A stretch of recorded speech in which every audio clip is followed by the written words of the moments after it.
tenemos el agradecimiento.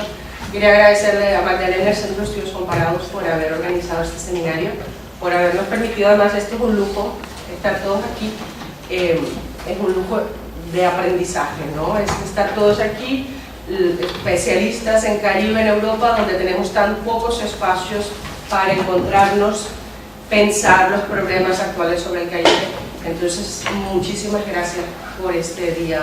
Es así, es un día intenso, pero yo estaba esperando que llegara el día, ¿no? Estaba así muy emocionada cuando tienes ganas de ir a un lugar y aprender, y es un poco esto lo que este seminario significa, y sé que será el resultado final. Entonces, este primer panel que voy a moderar, presentaré a tres colegas que admiro muchísimo, de las que he aprendido muchísimo durante muchos años. En primer lugar, les presento a las tres y después entonces damos paso a sus presentaciones. Tenemos Rita de Maesner, es catedrática de la Universidad de Amberes en literatura hispanoamericana. Es autora del Festín de Alejo Carpentier, una lectura culinaria intertextual de 2003, además de Encuentro con la narrativa dominicana contemporánea 2006, 8 veces Luis Rafael Sánchez de 2008, este último texto en colaboración con Salvador Mercado Rodríguez.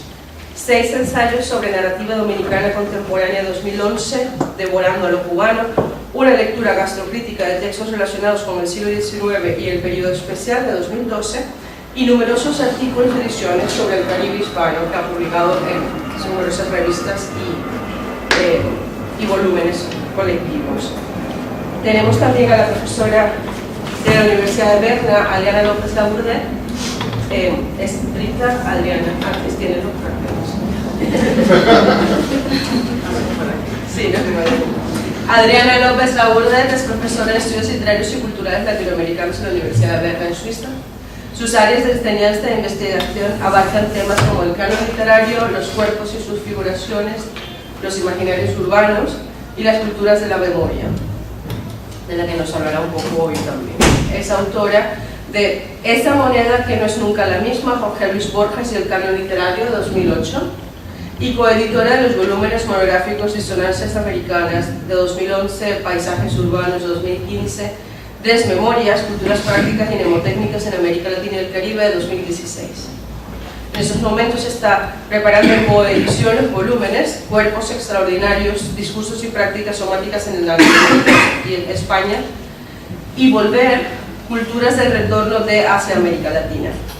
Su libro, El Retorno del Monstruo, que todos esperamos que salga ya, se llama El Retorno del Monstruo, Figuraciones de la monstruosa literatura hispánica, será publicado este año por la editorial Cuarto Propio de Chile.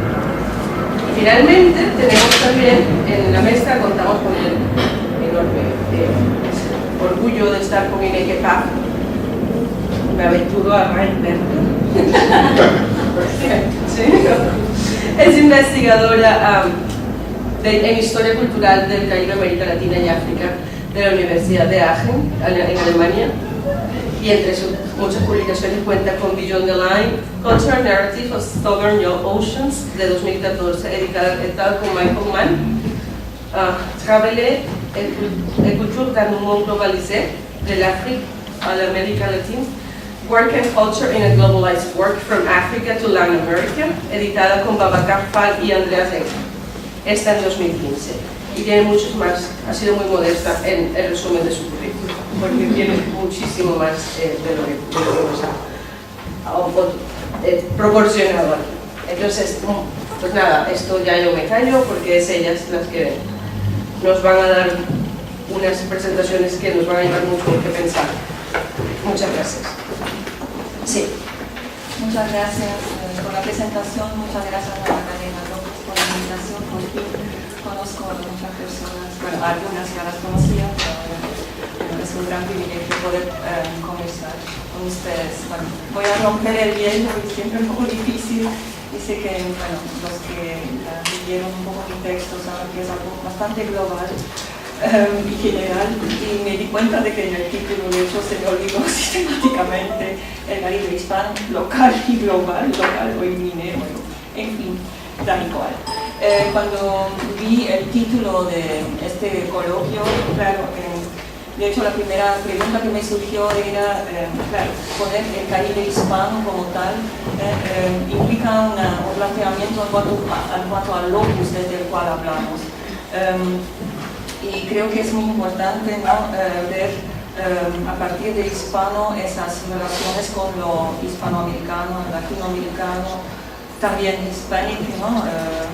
Está allí un poco como resonancia, y también creo que está la dimensión lingüística en las culturas de habla española. Entonces intervienen en ese mismo título ya una serie de dimensiones de lo latinoamericano, de lo latino y de lo español, con las implicaciones coloniales que esto conlleva también. Y creo que desde esta perspectiva nos vemos enfrentados a una serie de ambigüedades a nivel geográfico, lingüístico, literario y cultural. Sé que no es nada nuevo lo que digo, pero sigue siendo importante, sigue siendo un planteamiento importante al discutir nuestro locus. Francisco también habla del locus, ¿no? En el sentido de logro. Y yo sobre todo como no nativa y belga, flamenca, soy de hecho, pero pues tengo también este problema constantemente, ¿no? Desde dónde hablo. Y desde el punto de vista geográfico, de hecho lo que siempre me ha intrigado en mis investigaciones, cómo definir lo caribeño, ¿no? Solo las islas o también la cuenca caribeña, tal como ya lo fue definiendo entre otros pensadores y escritores, García Márquez, ¿no? Y bueno, lo que también en lo geográfico importa es esta perspectiva, digamos, transnacional. Creo que también lo nacional es un concepto que nos intriga y que hay que definir en relación con la diáspora y con el exilio. Dagmar y Jesús también van a hablar de esto. De hecho, me di cuenta de que no digo nada interesante porque no voy a decir todo. Bueno, entonces, en cuanto a lo geográfico, veo estos planteamientos. Entonces, en cuanto a lo lingüístico, pues en primer lugar está la relación problemática con los otros caribes, ¿no? Y pues esto también, de hecho, lo vas a trabajar tú, y me parece una pregunta muy interesante, ¿no? En cómo nos posicionamos en cuanto a la posesclavista, que ha sido trabajado mucho en otras áreas.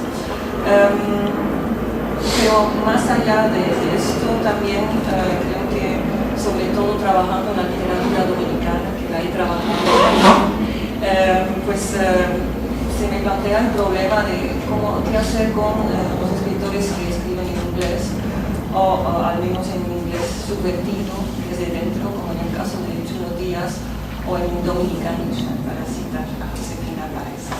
Lamentablemente no pude cuando pasó por España.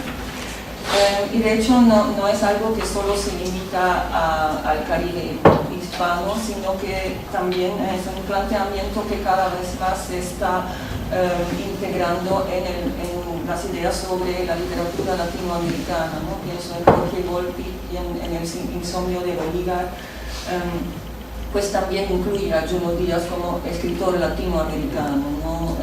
Basándose en lo lingüístico, porque escribe en inglés, sino en una idea, bueno, no muy definida de lo latinoamericano. Y el tercer elemento que también quisiera apuntar es, y que también trabajo, porque de hecho reflejo un poco y reflexiono un poco a la vez sobre lo que estoy haciendo. Desde el punto de vista literario-cultural, sabemos que hay un cubanocentrismo tremendo, ¿no? Esto también me lo van a apuntar Magdalena y Jesús, entre otros estudiosos. Y de hecho no llego en que Cuba se destaca, uy, yo siempre que estoy haciendo, con el mapa que ustedes conocen, el mapa que ustedes conocen todos, ¿no? Sobre todo a causa de la revolución, ¿no? Tiene ese papel muy particular. Yo también empecé a trabajar a la época argentina, siendo europea, para mí fue mi antesala, mi puente para entrar un poco en el Caribe, porque de hecho no entendí nada del Caribe y sigo sin entender nada. Entonces, no llego, por supuesto, a ese capital simbólico altamente cotizado, que es Cuba, y que ha hecho que, sobre todo, la literatura, que es el campo que más trabajo, haya sido más alfagorizable o anagramizable o montadorizable, porque es otro elemento que me intriga bastante, ¿no? Ese elemento de comercialización respecto al Caribe. Creo que está cambiando un poco esa situación de excepcionalidad cubana. Rafael Rojas también lo ha abierto en un artículo, dice que hay un paulatino abandono del relato de la excepcionalidad en las percepciones sobre Cuba, que se despliega de la figura polarizante de Fidel.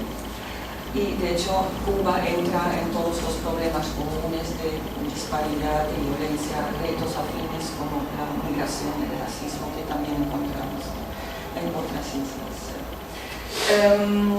Pero lo que sigo viendo es que los críticos europeos siguen avanzándose sobre la literatura cubana. De hecho, yo muy conscientemente me dije, ¿y qué pasa en esas otras islas, no? Entonces realmente tengo como 3 etapas de mi vida, bueno, de investigación. Primero Cuba, luego agregué Puerto Rico, de hecho a partir del 2000, y luego la República Dominicana, primero en un viaje de ocio, donde vi de golpe unas pilas de libros de Freddy Preston Castillo, El masacre se pasa aquí, que era lectura obligatoria en una escuela secundaria. Entonces me dije, ¿qué pasa acá? Y tengo que investigar aquello. Entonces un poco lo que hice. Y creo que actualmente, de hecho, la literatura puertorriqueña sigue siendo un poco la pariente pobre respecto a la cubana y también a la dominicana, que es hot, ¿no? En Estados Unidos de golpe bueno, empezaron a investigar bastante sobre literatura dominicana, sobre todo consultando las fuentes en español, pero es otra historia, no voy a hablar de esto. Y también, bueno, lo que ya dije antes, dentro del campo literario cultural, creo que habría que investigar más, y no sé si tengo, bueno, yo todavía no lo he hecho, pero hay que buscar más herramientas para ver cómo es promocionada la cultura, ¿no? Que cada vez más es transmitida por entornos virtuales, ¿no? Y eso también afecta a la manera como se lee el Caribe. Tenemos más acceso a las fuentes primarias, aunque no siempre, todavía sigue siendo un problema, pero hay como también diferentes posicionamientos. ¿Cómo voy para abajo? Tendría otra imagen para que ustedes no me miren aquí, sino cuando no sé cuál es la mejor opción, pero bueno, o sea que hay también diferencias en cuanto a la manera como los autores, porque ya voy a entrar un poco más en lo literario, se posicionan respecto al mercado, ¿no? Como voy a hablar un poquito de 3 autores, y el puertorriqueño Eduardo Lalo, de hecho, bueno, que es de origen cubano, arremete realmente contra el mercado cultural y se llega a ser publicado en los grandes consorcios editoriales. Y de hecho, pues él es publicado bien en Puerto Rico y también en Argentina, ¿no? Donde hay como toda una serie de libros que ustedes ven ahí abajo, ¿no? Entonces, en cuanto a los cubanos, ustedes saben que publican dentro y fuera, y por ejemplo, Ana Lucía Portela al inicio era muy difícil conseguir sus libros porque publicó dentro de Cuba, y luego poquito a poco él también fue publicando fuera, y ahora hay como un vaivén, ¿no? Y luego creo que también, y es algo que se va a discutir también, me interesa, va a discutir el papel de España en todo eso como meridiano cultural, en el sentido de Casanova es sumamente importante. Pues la dominicana Tania Lerner publicó primero de manera sumamente aleatoria, y después fue recuperada por una pero al menos se podría conseguir más fácilmente. Bueno, entonces son algunas observaciones generales y sé que habría que matizar mucho más. Entonces, bueno, en lo que sigue, casi lo que quisiera plantear es la manera como veo la narrativa caribeña actual de las islas, sobre todo, que me ubico mucho en lo geográfico y en lo cultural. Y de hecho, sigo pensando que, claro, ahora se dice siempre que la literatura es una literatura global. Y se está globalizando cada vez más, y lo vemos también en la literatura latinoamericana, pero sigue siendo muy importante ser caribeñista dentro de ese marco global. Pues por un lado hay que seguir conociendo el contexto local de cada isla, pero no en un sentido negativo, sino más bien hay que ser consciente de ciertas cosas y de la caribeñidad, la oralidad, la hibridez, lo multirracial, todo lo que conocemos en relación con el Caribe, la situación neocolonial, pero esto dentro de un marco global. La globalización, claro que tiene varias interpretaciones, la veo desde el punto de vista cultural y no económico o ideológico o político. Y de hecho puede ser negativa esa globalización, ¿no? Es una fuerza homogeneizadora en nuestro marco, pero más bien insistiría en los elementos positivos de la globalización en lo cultural, como el continuo desplazamiento, lo cosmopolita, lo virtual, etc. Entonces, reduciendo aún más mi enfoque, creo, opino que por muy descontextualizadas y globalizadas que puedan parecer las preocupaciones de los escritores hispano-caribeños, que no pueden ser desligadas del todo de los discursos dominantes y los imaginarios de cada isla con los cuales entran en colisión. Y me refiero más precisamente a las respectivas obsesiones identitarias que ni siquiera no están allí. Es decir, el proyecto revolucionario en Cuba, el discurso nacionalista autoritario de Trujillo y de Balaguer en la República Dominicana. Sé que ya están muertos, pero bueno, todavía siguen allí. Y luego el insularismo en Puerto Rico. Lo ilustraré brevemente, creo que sí, perdón, sé que es un poco una cantidad, no encontré otra cosa. He podido poner a los en fin, pues cada uno brega a su manera con lo local y voy a ilustrarlo brevemente con los tres autores de los que quisiera. Portela parece ser una escritora bastante desapegada del entorno cubano, porque en ciertos temas, al menos si sigo a la de Temer, quien está presente, pues tengo que seguirla y ser dócil. Portela tiene la escritura como tema, la fragmentación caótica, la función lúdica del relato, el descentramiento, tratamiento de temas tabúes, más o menos eso. Tú estás sonando, ¿no te acuerdas? Y Odette Casamayor Cisneros también pone a Portela como un ejemplo de los escritores que se caracterizan por una postura de ingravidez, ¿no? Es el término que ella usa. Ya no creen en la utopía, a diferencia de Padula, por ejemplo, tampoco optan por la distopía, como Pedro Juan Gutiérrez, sino que flotan. Es lo que dice Odette Casamayor Cisneros. Se puede discutir. Los personajes transgresores, porque se caracterizan todos por la transgresión en ella, no se ríen de la sociedad, dice ella, dice Odette Casamayor Cisneros, sino de sí mismos. Su risa es una risa vacía, ¿no? En el sentido de Provencio. Y no hay apego a nada, ni siquiera a la nación. Pero creo que, sin embargo, en Portela hay que seguir dialogando con su contexto local, digamos, cubano, tanto en cuanto a la forma como en cuanto al contenido.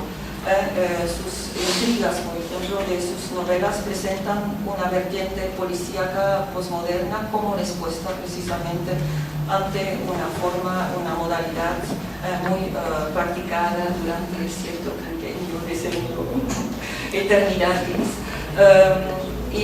Su mundo intertextual es deliberadamente universal y cosmopolita en un sentido global, como contrapeso a este cubanocentrismo que ha venido caracterizando a muchos escritores, y es transgresor también respecto al canon cubensis, ya que incorpora citas de autores prohibidos de Cuba, como Cardenal Infante, etc.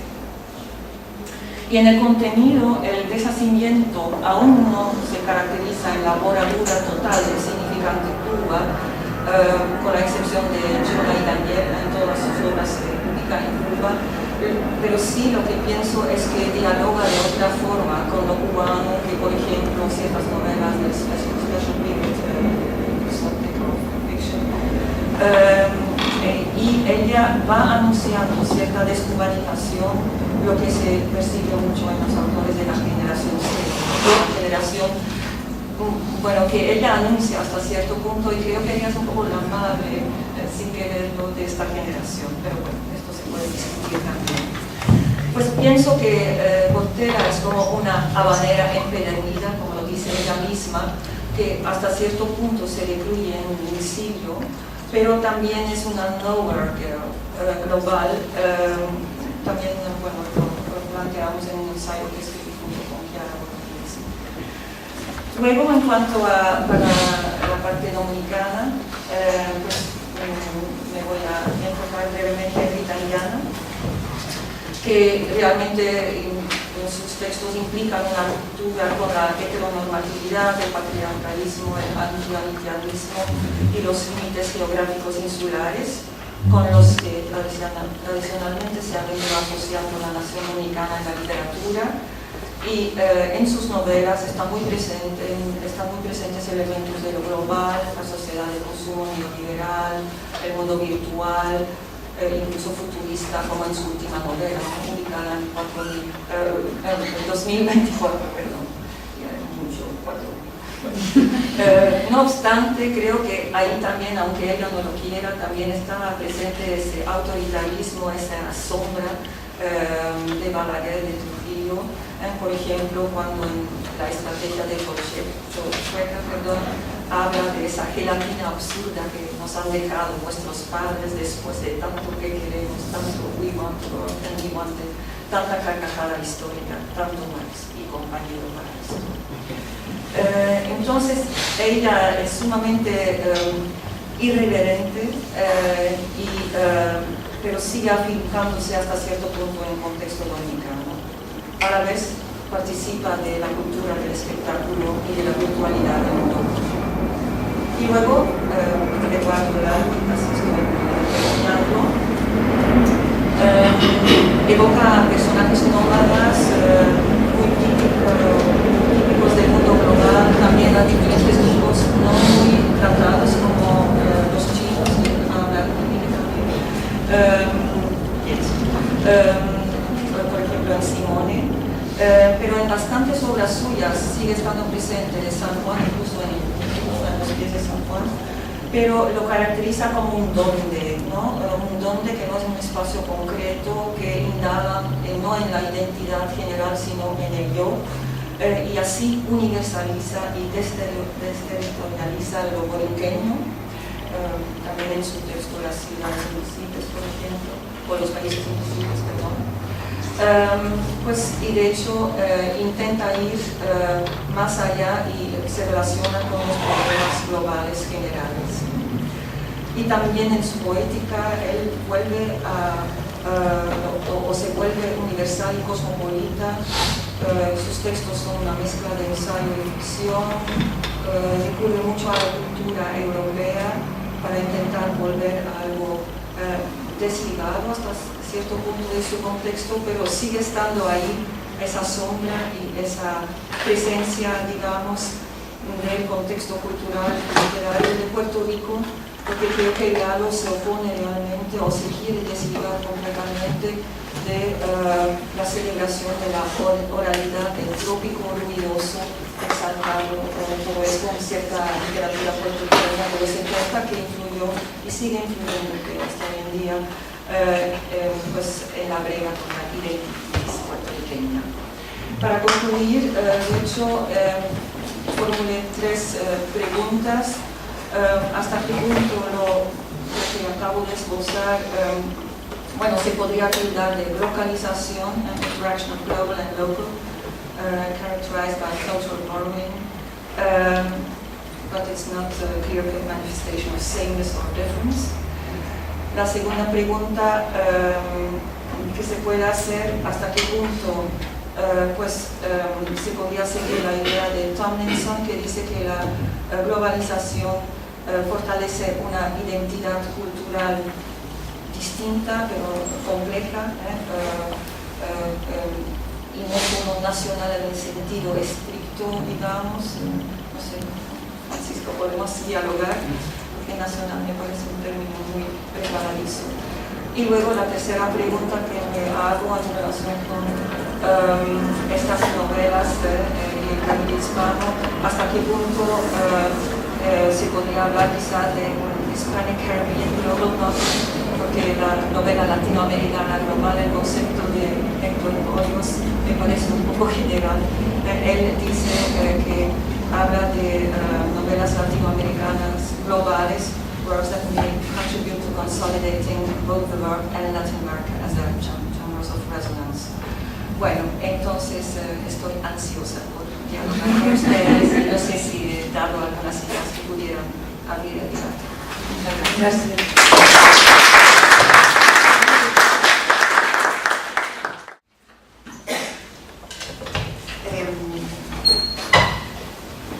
Primero que todo, muchísimas gracias a Magdalena y a todo el equipo organizador por invitarnos y permitirnos, como ya decía María Teresa, reunirnos un grupo de especialistas que realmente tenemos pocas posibilidades de reunirnos y de discutir cosas que van mucho más allá de unos análisis puntuales. Creo que una de las riquezas que podemos intentar sacar hoy es precisamente salirnos de esos proyectos particulares y de esos análisis que son, digamos, clásicos, poder pensar cosas que están todo el tiempo ahí, ¿no? Voy a cambiar completamente de enfoque, no de tema, no del todo del tema, porque de lo que yo voy a hablar en principio es de encuentros y desencuentros, es decir, más que marcar los desencuentros que yo creo que ya son evidentes, el vacío, hablar del vacío diciendo que no está, sino lo que me interesa es sobre todo ver qué se abre, qué espacios de interrogación se abren al entrecruzar miradas están ahí, y qué preguntas aparecen. Creo que esas preguntas hasta cierto punto son en este momento, precisamente en este momento, centrales, en estos tiempos que están llenos de inseguridades y ataques a una buena parte de aquello que considerábamos los cimientos seguros de nuestras sociedades. Me parece que la inmensa cantidad de perspectivas, de insularidades epistémicas, agendas políticas, particularidades teóricas, todos los conceptos desarrollados en las últimas décadas parecen como si de momento hubiesen perdido toda su pertinencia y su impacto. Entonces, me parece que no se trata de una escasez de, como decía Román de la Camba, de, cito, rumbos más o menos esclarecedores que permitan pensar el presente. Más bien creo que se trata de un exceso o de una suerte de desbordamiento conceptual y hermenéutico que ha llevado consigo una especie de bullicio general, en el que los unos y los otros hablan o hablamos en cuestiones semejantes sin conectarnos, para usar una terminología informática muy de moda, sin buscar esta especie de agenciamientos comunes. Por supuesto que no estoy proponiendo dejar de lado nuestras diferencias, dejar de lado eso que somos y el poder que tiene ser lo que somos y ser diferentes.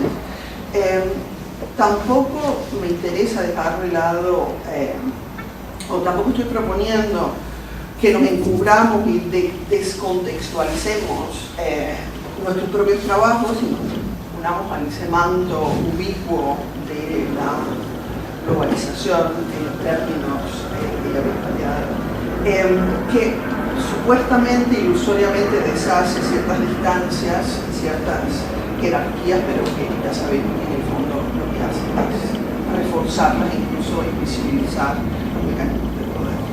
Y creo además que el Caribe deja muy poco espacio para un pensamiento homogeneizante y presenta un reto que creo que es complejo. Volveremos una y otra vez a las cuestiones, ya lo discutíamos María Teresa y yo ayer, son las cuestiones del lugar, los lugares, los ejes que atraviesan diferentes lugares, y esos lugares que creo que ahí es necesario distinguir un poco, no solamente el lugar de enunciación, sino también el lugar que trabajamos. ¿Y qué pasa, por ejemplo, cuando el lugar de enunciación desde el que trabajamos es un lugar caribeño, es decir, diaspórico? Entonces, ahí se empiezan a mezclar una serie de cosas que creo que son bastante complejas y que hasta cierto punto ponen en solfa la idea de un lugar de enunciación. No es que lo eliminan, sino que lo ponen en suspenso, unas grandes comillas que nos imponen pensar o cómo pensar esos varios espacios a la vez. Entonces mi propuesta se dirige sobre todo a los desfasajes, que suelen ser vistos como puntos ciegos en los que los entrecruzamientos y superposiciones suelen perderse y hacerse invisibles. Es ahí donde me quiero ubicar. Me gustaría posicionarme en ese lugar imposible, ciego, como he dicho, oscuro, opaco, para seguir un poco las teorías también de la opacidad caribeña, en contraposición con la luminosidad del Caribe. Y me gustaría ubicarme en ese lugar no solo para pensar las zonas y las razones posibles de desencuentros al interior de los estudios caribeños y luego a escuelas críticas latinoamericanas y europeas occidentales en torno a la cuestión de la memoria, que se ha hecho de una urgencia casi visible, como si el pasado estuviera ausente del pasado, ¿no? Y es ahora que en el momento en que se caen los futuros, digamos, hacia atrás, con una serie de características y mecanismos que son también muy cuestionables.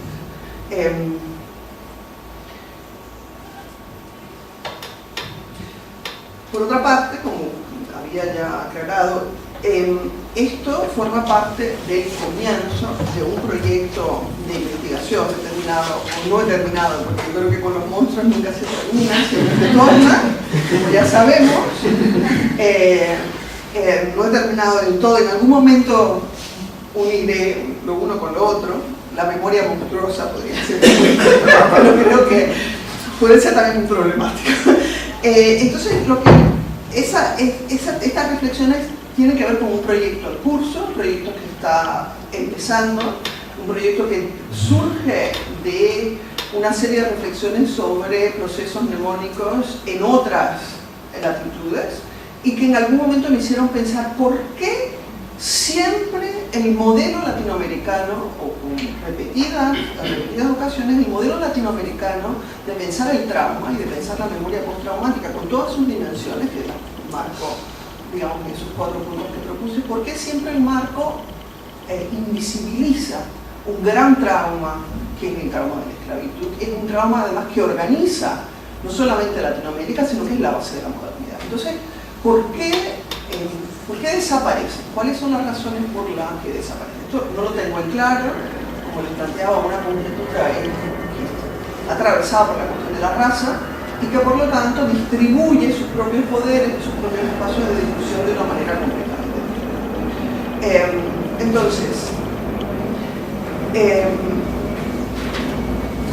les había comentado de esta nueva pulsión memorialística, que es una pulsión que en principio aparece en los 90 y que se entrecruza con otros trabajos de memoria que son muy importantes, que tienen que ver con el supuesto nuevo ciclo de la raza que proponía Lau Montes, y que tiene que ver con una reactivación de las identidades afroamericanas que trae consigo también un trabajo de memoria. De dónde viene esa posición que tenemos en las sociedades actuales, y ese posicionamiento se estudia normalmente a través de una relación con la historia, y aunque no se piensa como memoria postraumática, tiene que ver precisamente con el trauma y con el trauma mudo de lo que yo hablaba, esa memoria muda en comparación con la memoria sobre todo de la abolición, que es digamos, el punto que invisibiliza tanto para los proyectos, digamos, de organizaciones transnacionales como la UNESCO, como para grupos, incluso como para discursos y políticas estatales y nacionales. Entonces,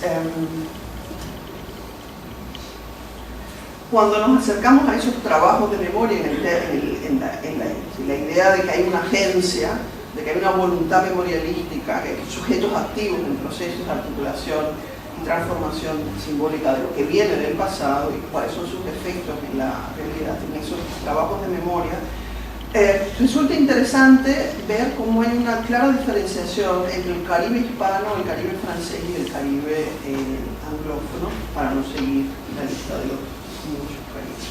Y esto es lo que se ha dado a llamar, dentro ya de un pensamiento, de una reflexión memorialista dentro del Caribe, lo que se ha llamado la modalidad de decolonización, que se entrecruza en algún momento todo lo que tiene que ver con la memoria caribeña, con la memoria de las antiguas metrópolis.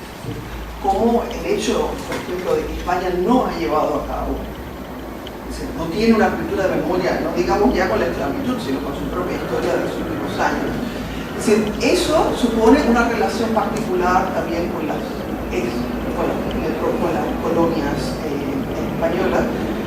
El hecho, por ejemplo, de que Inglaterra en este mismo momento se salga de la Unión Europea, que rehaga ese imaginario imperial, que vuelve a ubicar la gran gesta británica en el imperio y de alguna manera renueve el movimiento de reflexión o invisibilización sobre la esclavitud.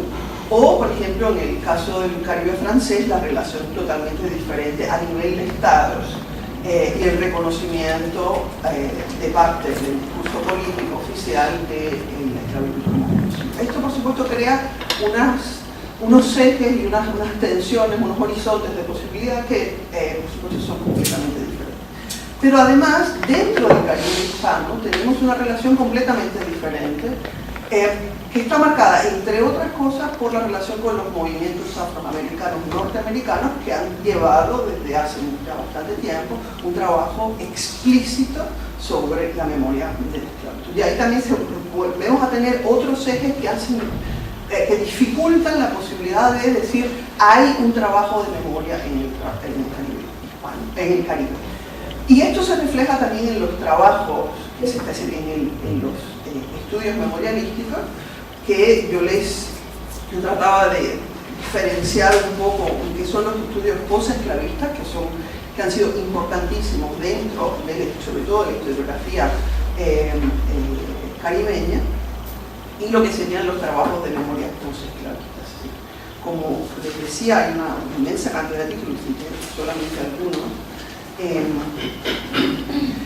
Esos trabajos de historiografía que son importantes, en ellos se trata de volver al pasado, repensarlo y reconfigurarlo, marcar vacíos historiográficos y hacer visible una parte de la historia que suele quedar velada bajo los diferentes proyectos de nación.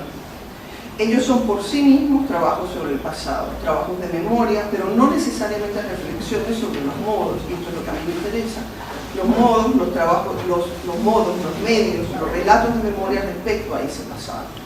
Es decir, eso que podría ser un mero juego de palabras, trabajo sobre el pasado y trabajo sobre la memoria del pasado, en realidad lo que está definiendo son dos campos diferentes y dos tipos de interrogantes conectadas, pero que se piensan desde otro lugar. Al tomar la memoria como objeto de investigación, se presenta un amplio espectro de problemáticas en torno a lo que se puede denominar la estimación de la memoria, es decir, incidentes, códigos, momentos, experiencias, fragmentos de relatos dispositivos que de manera diversa logran enganchar las memorias sueltas y calladas, solidarizarlas unas con otras, reanimarlas y reactivarlas, cosa que son las formas centrales de pensar la memoria, no como una memoria de archivos, una memoria que se actualiza constantemente y que permite, por ejemplo, la relación del archivo con el cuerpo, con la relación con otro tipo de soporte de memoria. Yo planteaba entonces 4 ejes que son 4 posibles ejes. Esto para nada cubre todo lo que podría, todos los espacios que se abren cuando empezamos a entroncar estos diferentes espacios de reflexión. No quiero repetirlo todo porque creo que además vamos cortos de tiempo, con lo cual voy a realmente resumir en un par de palabras lo que he desarrollado con más detalle en el texto. Ya se han dado cuenta que mi texto consiste básicamente en preguntas. ¿Cuáles son las preguntas que se imponen a partir de precisamente esos sectores? Es decir, hay una cuestión que me parece central, que es la relación entre mercado y políticas de memoria. Es decir, cuán necesario o no, que se gana, que se pierde cuando una memoria se entronca con unos mecanismos que tienen que ver con el mercado. No estoy hablando ni a favor ni en contra del mercado, ni a favor ni en contra de la pureza de la memoria. Me interesa cómo pensar qué pasa a partir de esos entroncamientos que hoy son imposibles de evitar. Después hay una cuestión que tiene que ver con la memoria colectiva y con el trauma, y esta memoria colectiva implica también unas plataformas, unas memorias compartidas, unos procesos compartidos que en el fondo también tienen que ver con estructuras reales, con estructuras sociales que implican a su vez unas estructuras de poder. ¿Quién habla y quién no habla? ¿Quién tiene derecho a hablar de nosotros? Vamos a ver los 3 ejemplos que les voy a mostrar. Después, algo que a mí me interesa particularmente, y es lo que he trabajado hasta ahora más en los soportes y medios de memoria, sobre todo en relación con el archivo, un archivo en principio vaciado, donde la voz del esclavo y de los descendientes es la voz que está como una especie de eco y que resulta muy difícil realmente rastrear. Ya sabemos que los archivos esclavistas son archivos borroneados y que esa memoria es una memoria llena de vacíos, llena de huecos. Entonces, ¿cómo enfrentar eso? ¿Qué tipo de soportes entonces son realmente idóneos para representar una memoria aterrizada? ¿Es el archivo realmente en su concepto clásico de domiciliación el lugar ideal? ¿Cuáles son los medios que pueden llevar adelante y de qué forma llevan adelante su trabajo de memoria? Y al final, lo último, es la relación de memoria de olvido, que es en principio el título también de esta. Sí, también. ¿Cuáles son los olvidos necesarios? Evidentemente la memoria selectiva, no es una contraposición de la memoria sí y el olvido, no, hay un entroncamiento mucho más complejo entre uno y el otro. Entonces, esto que puede parecer muy abstracto, me gustaría ponerlo un poco en concreto, con 3 ejemplos de formas completamente diferentes de trabajos de memoria. El primero es la ruta del esclavo, es un proyecto que se propone y se presenta a sí mismo como trabajo de memoria. Después quisiera trabajar, y esto se lo debo a Carlos Garrido, que miremos juntos una instalación de Marco Lola Red o Real, que trabaja, y aquí estoy siguiendo la propuesta de Carlos, otro tipo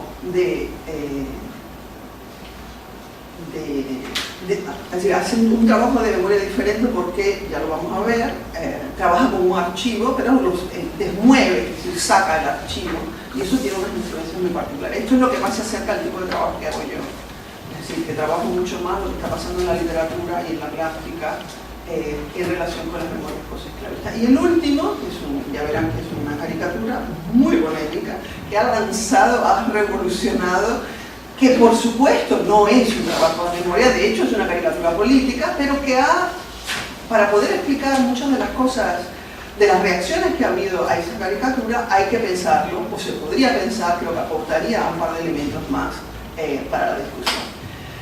La ruta del esclavo, resistencia, libertad y patrimonio, ya el título de alguna manera nos está hablando de esta idea de la ruta, ya sabemos que es la ruta gastronómica, la ruta de la seda, la ruta de la sal, la ruta de autor, en fin. El turismo está lleno de rutas D que son trabajos de memoria, porque es interesante que las rutas D lo que hacen es darle al espacio una especie de espesor histórico que hace que el espacio mismo, el espacio público, se convierta en una especie de archivo de algo no visible y que estas rutas tratan de reconocer y hacer llegar a un público. Aquí ya tenemos una cuestión, el enfocarse entre un proyecto político y un proyecto económico, de nuevo, que se gana, que se pierde. Después me parece interesante que el título mismo no haga ninguna referencia al trauma. La resistencia y la libertad, dos derechos universales que se mezclan en el título con una cuestión puramente legal, es decir, como un dispositivo legal, que es el patrimonio. Y que el patrimonio además es un elemento clásico, un tipo de trabajo clásico de la UNESCO. Con lo cual, de alguna manera, es el punto que conecta con su propia tradición. Sin embargo, si aquí no aparece el trauma sí está, bueno, de alguna manera no lo voy a leer por cuestiones de tiempo, pero lo que quiero es que vean cómo se engarzan todas esas preguntas que yo había planteado de forma muy abierta, cómo se engarzan en estos tres ejemplos. El segundo es una instalación de Marco Lolarret, 5 rosas para la historia, que trabaja con estos elementos de movimiento que de alguna manera vinculan todos los desplazamientos clásicos de la República Dominicana, y que tiene, el elemento que a mí me interesa es el detalle que he puesto, son los nombres de esclavos, que ya sabemos que los nombres fueron transformados y que Lolarret ha encontrado en un archivo de Indias en Sevilla. Es decir, que ha sacado del archivo y puesto en otro soporte, y ese soporte funciona de una manera diferente. Por último, la famosa caricatura de Alain Lauzán, Alain sin acento, del Diario de Cuba, un diario de corte anticastrista y disidente, dirigido o codirigido nada más y nada menos que por Ponte, que además escribió una carta muy interesante sobre el famoso. Entonces, esta caricatura, que evidentemente despierta todo tipo de imaginarios o reactiva todo tipo de imaginarios, en esa discusión, la primera persona que planteó la discusión se llama a sí misma en un blog Negra Cubana Tenía que Ser. Evidentemente, ¿por qué? ¿Quién tiene derecho a articular o reactivar los soportes de los estereotipos? ¿La que acusa o el acusado? Porque evidentemente Negra Cubana Tenía que Ser están los mismos soportes que aparecen en la caricatura. Entonces, era curioso que muchas veces se decía, bueno, que si se sustituía a los dos negros por dos blancos, la comunidad afrodescendiente no iba a reaccionar. Y ahí, por ejemplo, la explicación de la comunidad traumatizada, de la posmemoria, explica una diferencia clara entre un personaje negro y una figura blanca. Y por supuesto remite a la idea que viene de la colonia del consumo del Caribe como un lugar de consumo, el consumo de los cuerpos, ¿no? Esto que planteaba Michel. Entonces, cierro con esto.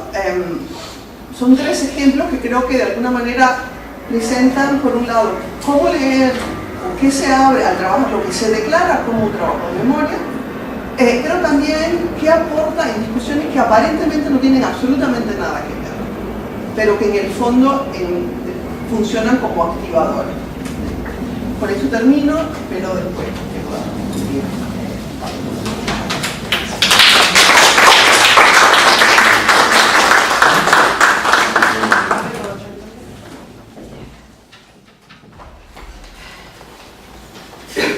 Bien. Muchas gracias por haberme invitado también. Estoy especialmente también muy agradecida al grupo Yo Soy Otro, porque da la posibilidad de hacer coloquios en español sobre el Caribe, porque muchas veces las lenguas ya son muy diferentes, y así es posible formar un tipo de diálogo, de conocimientos desde el locus hispanohablantes, lo que muchas veces en los congresos sobre el Caribe ya no ocurre tanto. Entonces voy a ser un poquito autobiográfico para hablar sobre mis experiencias de investigación con el Caribe empezando con una asociación que se llama SOCARE, es Society of Caribbean Research, con sede en Alemania. Esa es su website. Ellos tienen siempre un congreso cada 2-3 años. El próximo será en Salzburgo. El Color Papers todavía está abierta, y después en Freiburg, en el sur de Alemania. Entonces es muy importante también ver estos planteamientos, porque esa sociedad fundada en 1988 es una sociedad interdisciplinaria. Entonces colaboran todo tipo de disciplinas, y creo que hablando sobre el Caribe, eso siempre es muy importante, que también hay contribuciones desde la sociología, arte visual y otros campos. Cuando yo entré en esta sociedad, estaba trabajando en 2 temas: en el Caribe español, específicamente Cuba, y en el Caribe holandés. No tengo que explicar cuáles son los territorios de habla holandesa en el Caribe, en que no se habla holandés, sino lenguas criollas. Y estaba trabajando en un libro que salió solamente en 2001 sobre las regiones de habla inglesa y holandesa. Es muy interesante que esta serie de libros, que están en todas las bibliotecas, pero mucha gente que trabaja en Caribe español no consulta ese tipo de libros en inglés, tiene un primer volumen sobre el Caribe hispano y francés, muy bueno, pero el único Caribe en que salen judíos, hindúes, chinos, venezolanos, etc., en esta serie de un panorama sobre el Caribe, es el Caribe llamado holandés. Entonces son 19 colaboraciones desde diversas perspectivas, y viendo desde la óptica de hoy la diversidad del Caribe y no la homogeneización, creo que este tipo de trabajar sobre la región Caribe desde la perspectiva del Caribe holandés es muy innovador. Al mismo tiempo estaba trabajando sobre Cuba,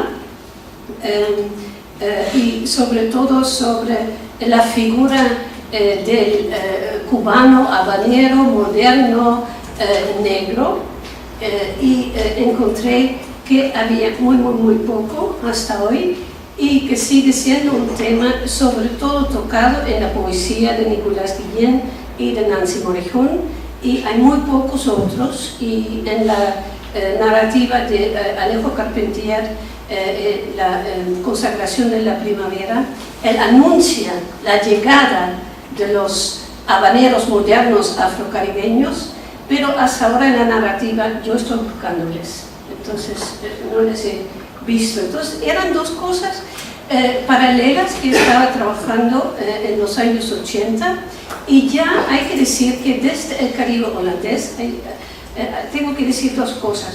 Desde el Caribe holandés, Cuba siempre era un centro, antes de la revolución también, porque La Habana era la ciudad del Caribe. Entonces todo el mundo estaba de alguna manera tratando de ir Caracas, pero menos Caracas que La Habana, porque La Habana estaba más norteamericanizada en ese sentido. Entonces siempre Cuba ha sido una especie de centro, y además después de la revolución Cuba ha sido el único país con una política exterior. Entonces desde el Caribe, de otras islas, no había ningún ministro de exterior que hablara cosas precisas sobre la situación en el mundo. Eso ha sido Cuba, y a través del radio mucha gente se iba orientando, no creyendo lo que decían los cubanos, pero orientándose de las posiciones internacionales que tenía Cuba. Entonces, en ese sentido, el centro de Cuba está muy poco visible en los estudios sobre el Caribe. Ese tipo de centro que ha sido antes y después de la revolución, y creo que eso es importante. He dividido mi presentación en 5 puntos. Eso ha sido el primero, Socaré y los 2 niveles de trabajar, desde el Caribe holandesa y el Caribe española. Segundo punto es la presencia portuguesa en el Caribe. Es siempre muy fabuloso decir que nadie habla portugués en el Caribe, entonces no tenemos nada de influencia portuguesa. Claro que hay muchísima influencia portuguesa en el sentido de las relaciones con África, porque la trata atlántica siempre ha sido a través de los portugueses y a través de los criollizados portugueses. Entonces, si tú vas a hablar en Puerto Rico, en la República Dominicana, en Cuba, en Curazao, siempre hay palabras congos, hay palabras bantúes en el uso diario, ¿no?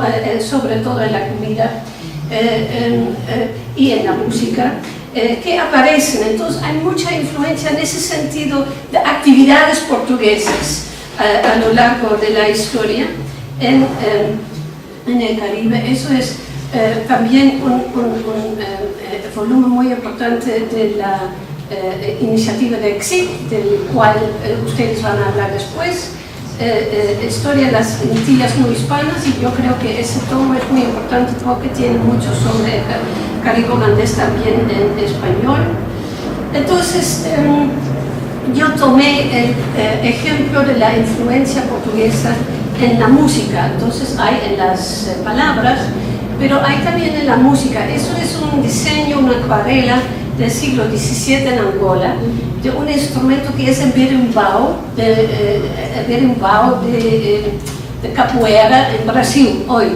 Entonces este berimbau ya estaba en el siglo XVII, el instrumento, la marimba, eran instrumentos africanos, y un padre había pintado todo. Hay mucho más, pero es solamente un ejemplo que puedo dar. Entonces estos instrumentos llegaron a las Américas. En marimba, América Central es importantísimo, berimbau también, y se convirtió en Suriname y en Curazao en otro tipo de instrumento que se llama benta. Benta es un instrumento ya aquí, un arco como rama tendida y un cordón de caña o de otra cosa. Un instrumento del pasado en Surinam, era algo que usaban los esclavos que venían a través de Luanda, Benguela, al Caribe, y sobre eso podemos hablar después. Y en Curazao han tenido muchos tocadores de benta hasta hace poco, y eso es un monumento de José María Capricorne, de la benta, que sigue siendo en uso, y no entonces es un instrumento que tiene sus raíces en África del Sur, entonces en Angola. Hay mucho más, pero solamente para tocar. Y lo que descubrí aquí al taller en Lisboa, un libro sensacional de Carla Suárez, una autora cubana que vive en Lisboa, que trabaja en el Instituto Cervantes, sobre un lugar llamado Angola, traducida por Elena, solamente conseguible en ese momento en portugués. En su versión española no está editada todavía, se llama El hijo del héroe, perdóname la mezcla de idiomas.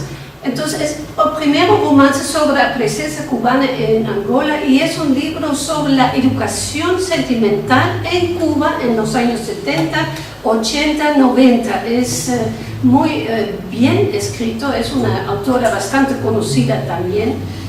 Y entonces ya estamos entrando en la época en que la relación Angola de habla portuguesa, como saben ustedes, de habla portuguesa está entrando en las letras del Caribe. También hay autores angolanos que trabajan sobre Cuba, pero nunca hasta ahora, con un personaje central, como está en su novela sobre un hombre que perdió a su padre muy joven en Angola y discute todo su proceso emocional a partir de entonces. Excelente libro, un descubrimiento aquí, y gracias por haberme dejado venir, porque no lo hubiera sabido en Berlín. Entonces, otra cosa es África y el Caribe. Hay una cantidad de intelectuales, artistas, escritores en Cuba que se consideran a sí mismos como afrodescendientes. Y no están tan visibles en el área pública, muchas veces en la literatura que se lee internacionalmente. El elemento africano, los autores o las autoras no se definen a sí mismos como de descendencia africana, y la sobrevivencia de la cultura africana y la modificación de la cultura africana en Cuba. Entonces hay un proyecto de una profesora en Missouri, Colombia, en los Estados Unidos, Juana María Cordones Cook, que es una especialista de teatro y también de literatura. Escribió la primera monografía sobre la obra y la vida de Nancy Morejón, y ella también, a través de Nancy Morejón, descubrió una editorial vigía en Matanzas, en que con materiales muy precarios así hicieron ediciones maravillosas, cada uno una obra de arte en ese sentido, de autores del Caribe. Eso es todo un collage de cartón, todo sobre el otro, y es una antología bilingüe de la poesía de Nancy Morejón, y ella empezó a hacer vídeos de 40 minutos sobre cada uno de los personajes que ella veía como definiéndose como afrodescendientes. Claro que había un vídeo sobre Nancy Morejón, porque ella abrió todas las puertas para que Juana María podía conectarse con toda la gente en Cuba que hablaba de esta manera. Entonces vamos a ver esta noche Georgina Herrera, que es una poeta muy conocida en Cuba, muy poco fuera de Cuba, una autodidacta, y van a ver cómo habla y piensa ella. Y otro es de Olazábal, un hacedor de objetos, un cubano blanco que también es babalao y también practica la religión de santería, y ella hace todo una serie más sobre Diago, sobre Rogelio Martínez Furé, sobre Choco, Manuel Mendívil, Santiago, Alberto Lescay, Roberto Sobán, todos nombres desconocidos fuera de Cuba, pero muy, muy, muy importantes en su obra y su actividad y su investigación en el medio ambiente cubano. Entonces, eso son solamente dos de los vídeos que puedo traer, pero hay mucho más, y es un trabajo fenomenal que hace ella, porque si Juana María no lo hubiera hecho de esta forma, no hubiéramos sabido todo eso sobre la herencia afro en Cuba. Entonces, eso es un vídeo que dono al Congreso, a Magdalena y a nosotros, sobre un pintor preferido mío, José María Capricorn, que hizo esta estatua de venta, y también es un vídeo sobre su obra de vida en Curazao. Entonces, el otro tema es, porque estamos descentralizando la imagen homogeneizante del Caribe, Asia en el Caribe, y entonces eso es también un vídeo de un autor surinamés muy importante, muy olvidado. Entonces, esta industria diría, pero es una industria no comercial, no tiene difusión en Amazon, etcétera, etcétera. Son personas que lo hacen, o fundaciones que lo hacen, y que quieren recapturar la imagen y la importancia de intelectuales específicos del Caribe, y yo creo que hay que dedicar todo un pleno en el próximo congreso a ese tipo de trabajos. Entonces, Asia, hay un libro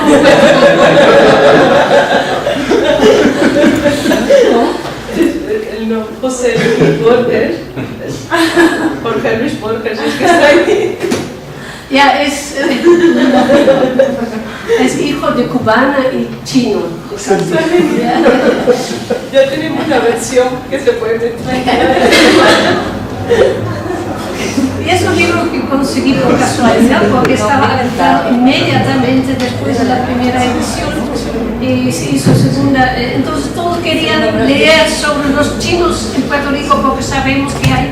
Y solamente voy a dar un ejemplo de una lectura que me gusta mucho porque es como el tapón en La guaracha de Macho Camacho de José Luis Sánchez. José Lee Borges escribe muy literariamente, pero da muchos datos. Dice, está en el carro, ¿no?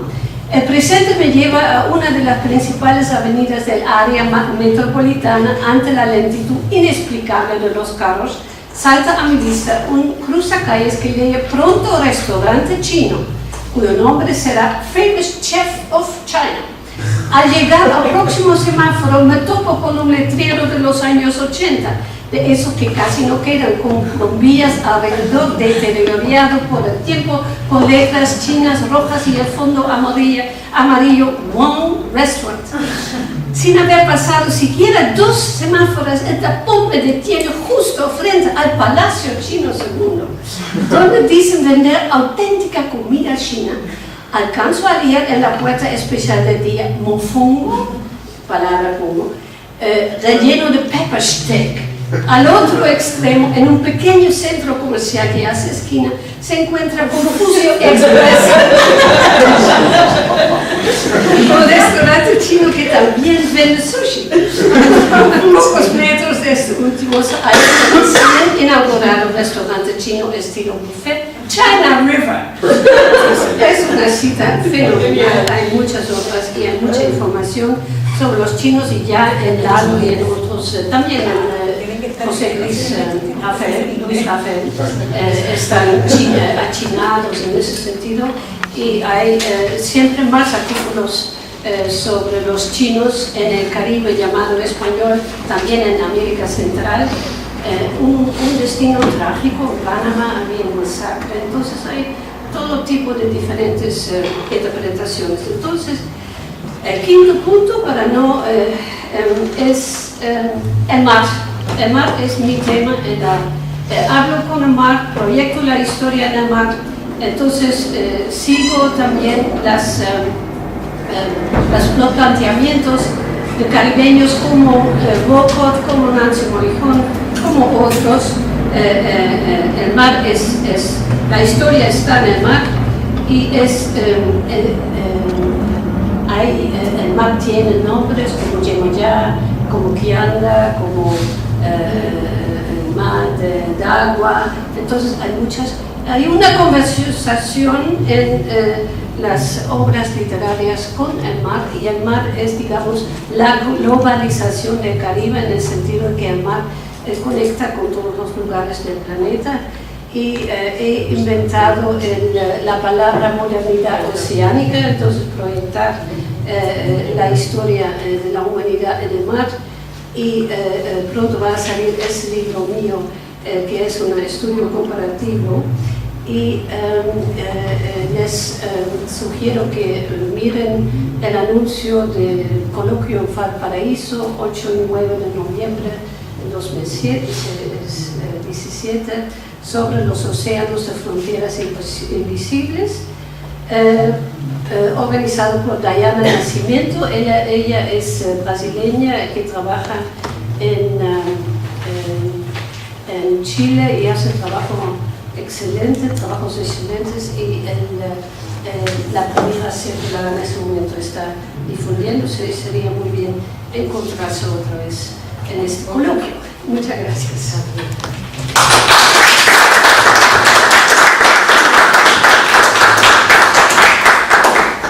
Bueno, tenemos ahora, afortunadamente, 25 minutos, un poquito más para el debate, y creo que las 3 presentaciones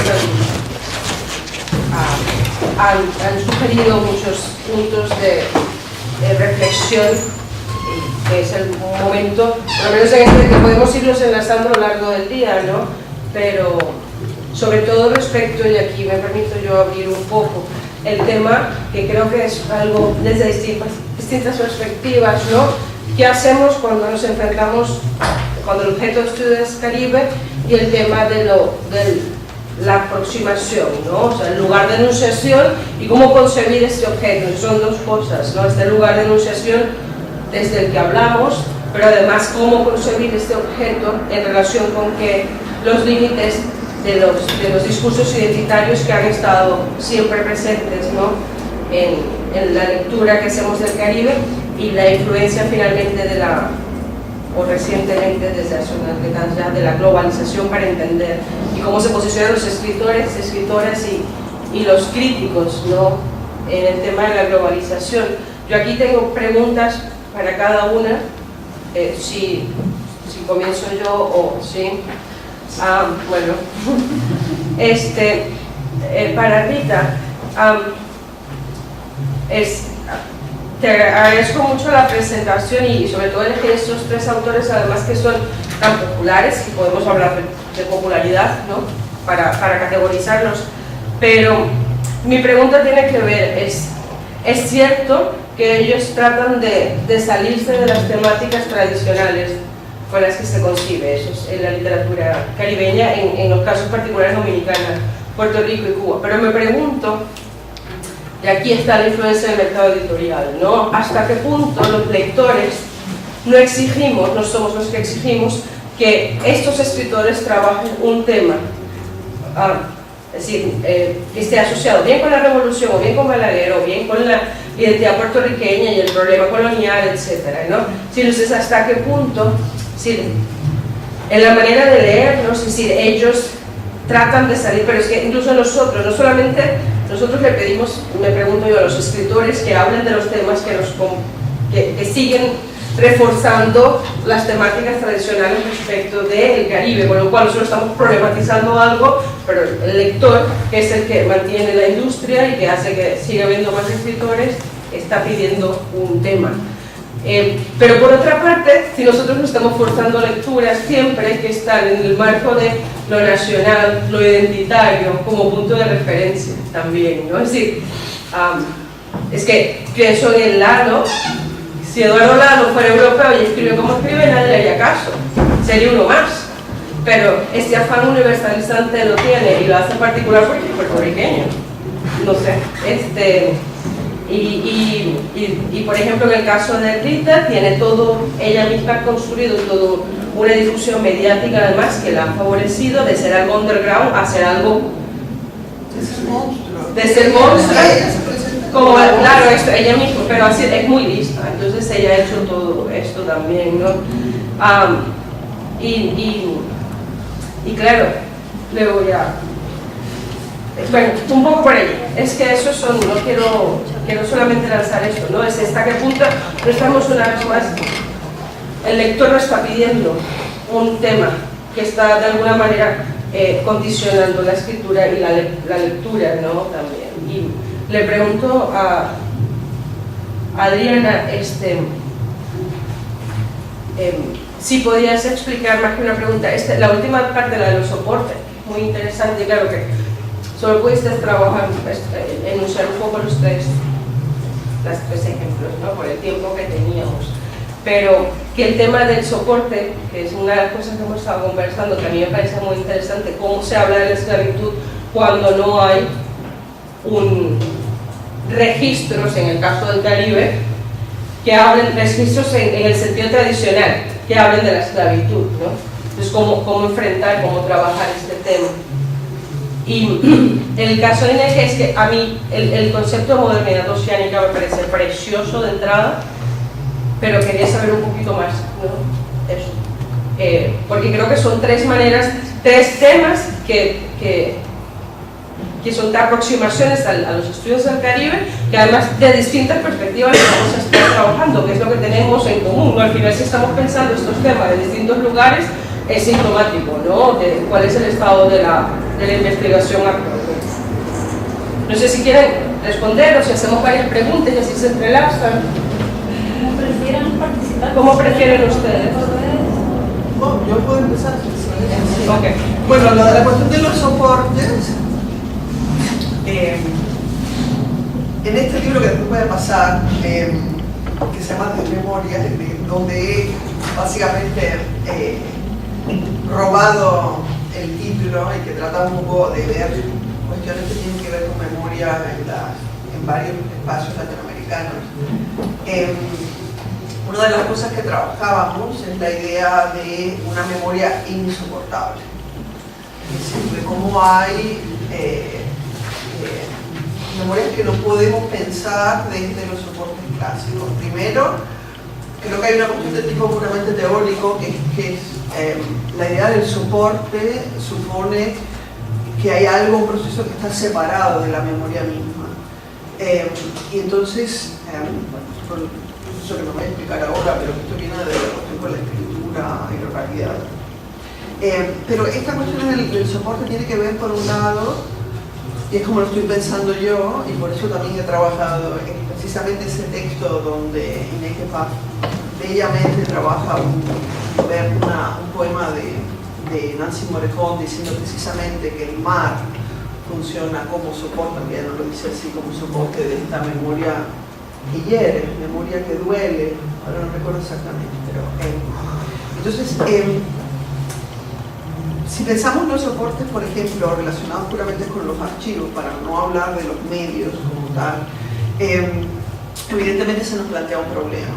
Se nos plantea un problema, es un problema clásico al que se enfrentan los historiadores sobre el Caribe, es dónde buscar, a partir de qué datos concretos, de qué nociones clásicas de lo factual se puede trabajar sobre el esclavitud. Entonces hay siempre un pensamiento que podríamos hacer como un pensamiento en esquina, un relato en esquina, sacar de, por ejemplo, lo que contaban los esclavos en las audiencias porque se quejaban de los abusos de los amos. Entonces a partir de ahí podemos ir buscando dentro de esos mismos soportes, que son soportes evidentemente borroneados, pero hay también una manera de trabajar con esos soportes clásicos. Eso por una parte. Y por otra parte, creo que hay un elemento fundamental que de alguna manera tiene que ver, por un lado, con la cuestión del mar, el mar como ese soporte que en el fondo todo lo oxida y todo lo transforma. Por un lado, pero hay una cuestión también con el cuerpo y con las religiones afrocaribeñas, donde el cuerpo funciona como el soporte de memoria. Si quien ha vivido un ritual de santería clásico, el cuerpo, el que se le monte el santo, es básicamente que tus antecedentes vengan a ti. Entonces ahí se van abriendo precisamente por la relación con las culturas afrocaribeñas otro tipo de posibilidades, no quiero decir que una posibilidad anule la otra y su pertinencia, es que creo que se van abriendo otras posibilidades, archivos leídos por esquina, el mar, el cuerpo. Entonces ahí vamos encontrando toda una serie de posibilidades de buscar información y esas posibilidades además articulan de por sí otro tipo de memoria. No sé si hasta... Sí, no, me hace pensar además, perdón, en otras experiencias que también del Caribe, por ejemplo, que tienen que ver con la homosexualidad. Cómo registras, cómo exploras una memoria, ¿no? Sin decir que es digamos, una metodología para aproximarnos a todos, pero nos plantea el mismo problema, cómo aproximarnos a experiencias de las que no se tiene registro y que también definen la identidad, ¿no? Entonces, a lo mejor, qué sé yo, a través del carnaval, no sé, y de la exploración del carnaval. Bueno, la cuestión de la máscara, la investidura, la piel, hay un ciclo de posiciones que me pareció importante porque lanzó esta idea, para las cuestiones de las memorias, que me parece muy interesante, que es la relación de memoria y cuerpo, una expresión que se llamaba queloides. Y queloide es esa especie de cicatrización asíncrona que en la, digamos, el imaginario popular atañe únicamente a los niños. Entonces la exposición de alguna manera veía la piel, en una exposición en Cuba, la piel, digamos, marcada de la revolución por algo que creía que se hacía fuera y se hacía visible a través de la cicatriz, ¿no? Entonces, ahí hay trabajos que son interesantes y que te van abriendo. Lo que yo creo es que estaría bueno trabajarlos como memoria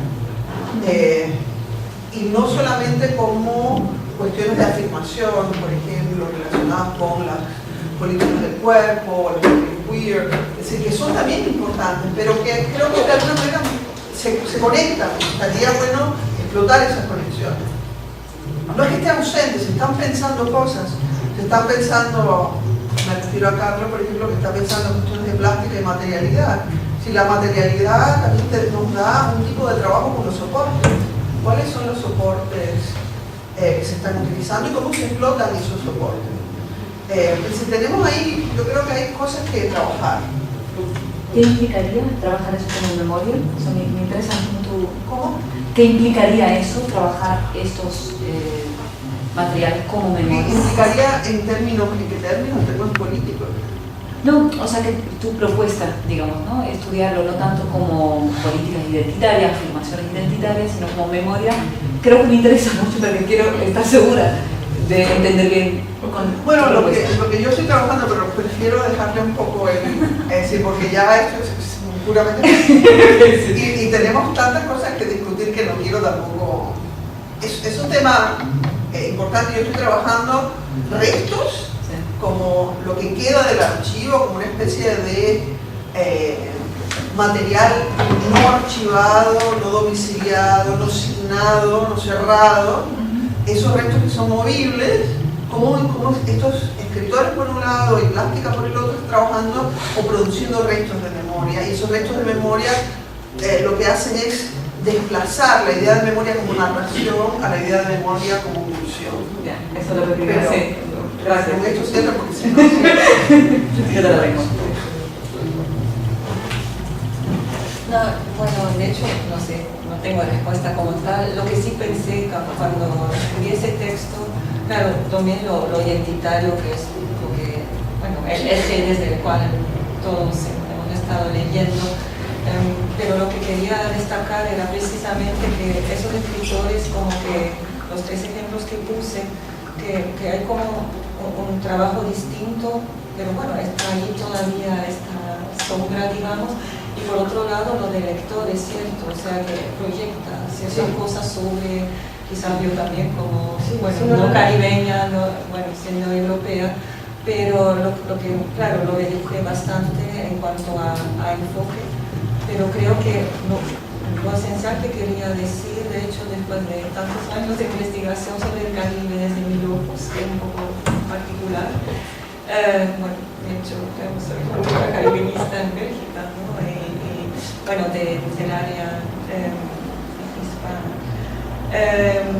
Lo que quería decir es que a veces, bueno, tú dices si Lalo podría ser un escritor europeo, no sé, es que... No, lo que digo es que si lo que escribe lo escribiera en Europa sería un escritor más. A nadie le importaría, ¿sí? No hubiera tenido éxito. Tiene éxito porque quiere ser...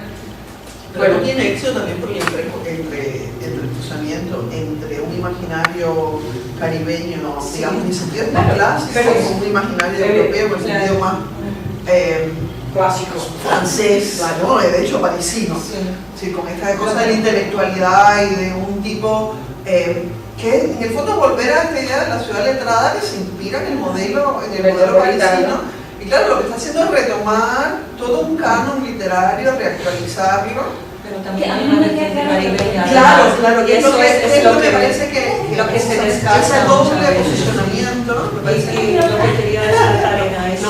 Que a mí no me queda claro que lo actualice, o sea, me parece que más bien es una forma, no me gusta hablar en términos de teleología, ¿no? Porque sabemos que el tiempo no es mensurable así.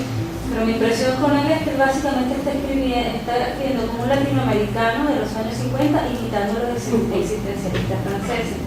Yo recuerdo haber hablado con uno de los que fue jurado del premio Rómulo Gallego, y hay que decir que, bueno, él ahora puede decir que se niega a que sea publicado en España, pero la realidad es que hasta que no ganó el premio Rómulo Gallego no lo publica en ninguna parte.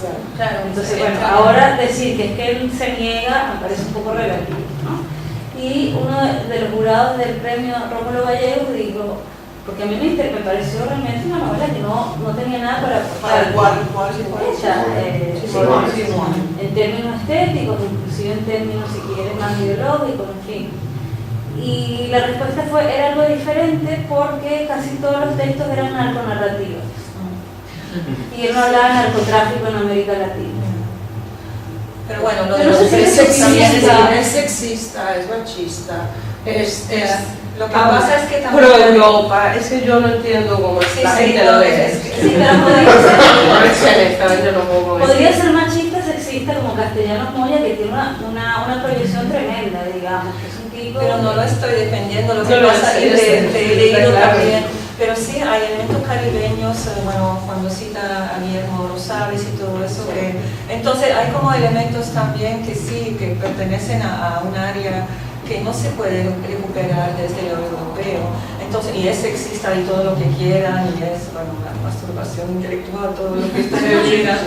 Pero, bueno, lo estoy poniendo como ejemplo, y también lo de los premios es precisamente ya una recuperación por parte del mercado, que siempre estamos ahí también con esta cosa, digamos, de, bueno, él, claro, se puede negar a no ser publicado por los grandes, porque ya es recuperado hasta cierto punto por, bueno, la editorial argentina, que cuyo nombre no Corregidor.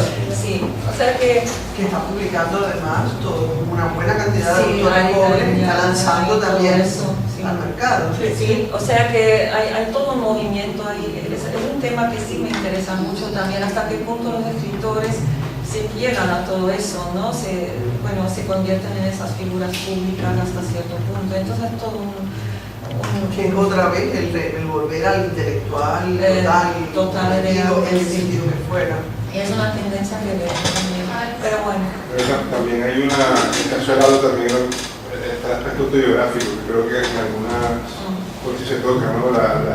Y creo que está vinculado a un complejo muy particular de esta cosa de que no se te reconozca tu valía como intelectual, ¿no?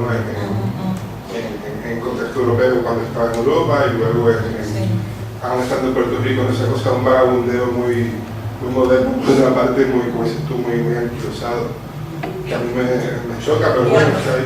Sí, pero no solo quería hablar de Lalo, o sea, No, y sé que iba a provocar más porque he leído Magdalena y sé que, bueno, no estoy totalmente de acuerdo con muchas cosas, pero también es lo que sí me llama, incluso, bueno, vuelvo ahora a mis orígenes en cuanto a investigadora, claro, en Carpentier, ¿no?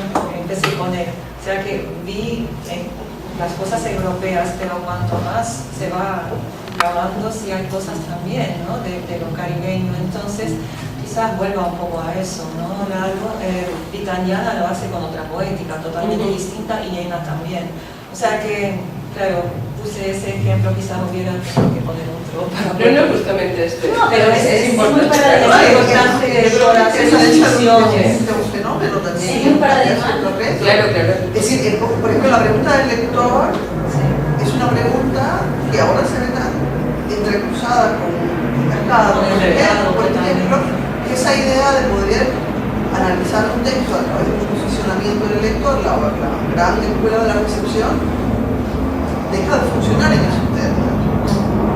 Porque precisamente la figura misma del lector, que era la que organizaba todas las teorías de la recepción, ha cambiado profundamente. Entonces, claro, ese tipo de textos nos impone también repensar las propias categorías a partir de las cuales estamos leyendo la literatura. Pero si no queremos repensar categorías sino situaciones, entonces ¿qué pasa? Es que al pensar categorías estamos pensando también situaciones. Creo que una cosa va. Pero tenemos que tener información sobre esas situaciones. ¿Sobre qué situaciones? Contexto. Contextos. Claro, una cosa no tiene que ver con la otra. Es decir, lo que estamos viendo es que a partir del análisis de una situación, de cómo se sitúa Lalo en una poética caribeña con respecto a, digamos, las zonas clásicas del poder letrado, a partir de una situación concreta. Pero yo no veo en Lalo lecturas de autores caribeños. Bueno, por ejemplo, Guillermo Rosales está aquí. No, el Caribe está totalmente invisibilizado. Bueno, la Estamos mayoría- hablando del Caribe, por eso. Exacto, Sí, está sí. totalmente invisible. Sí, pero en su caso es medio, bueno, sí, está lo menos presente, pero en Vitaniana sí tiene toda una y en ENA también. En Lalo, está muy oculto todo eso porque nos abruma con la cultura europea y cierta Y el yo. Y el yo, sí, y el macho. Pero hay cosas caribeñas, me refiero a lo de Guillermo, vos lo sabes que es lo más obvio en Simone. Hay un par de preguntas, pero yo quisiera, para darle la oportunidad a Ineke y después retomamos las preguntas, que además esto, probablemente hablando de contexto situación, lo de la modernidad oceánica, es que es